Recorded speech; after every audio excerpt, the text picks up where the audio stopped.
This morning, Hurricane Fiona slammed into the island of Puerto Rico. Officials are describing catastrophic damage. Winds are hitting 85 miles an hour as the island is plunged into darkness. The eye of the storm targeted the Dominican Republic overnight, but Puerto Rico is not out of the woods yet. ABC's Andrew Dimbert has the latest. This morning, the governor of Puerto Rico describes the damage from Hurricane Fiona as catastrophic, with more than 18 hours of torrential rain.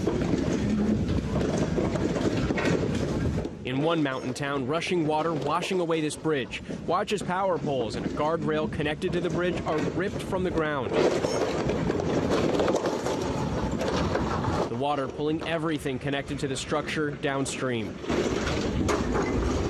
Police say the National Guard installed the bridge after Hurricane Maria slammed Puerto Rico in 2017, killing nearly 3,000 people and leaving millions without food and basic needs. The storm response then was widely criticized. Months later, 1,000 pallets of water bottles sent by FEMA for storm victims was found undelivered, left sitting in the sun at this former naval base, leaving people asking, will the response to this storm be any better?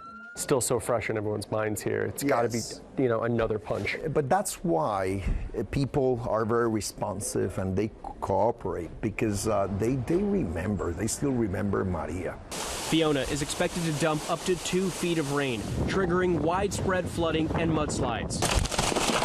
High winds ripping the roof off this building, tearing it to shreds. This man says he was sleeping when the winds tore the roof off his house. The company operating Puerto Rico's fragile power grid says the 85-mile-per-hour winds disrupted transmission lines, leaving 1.5 million customers without electricity. What is your biggest concern right now for Puerto Rico? I don't want any loss of life here. Once that's taken care of, then restoring the electric service. Andrew Dimbert, ABC News, New York.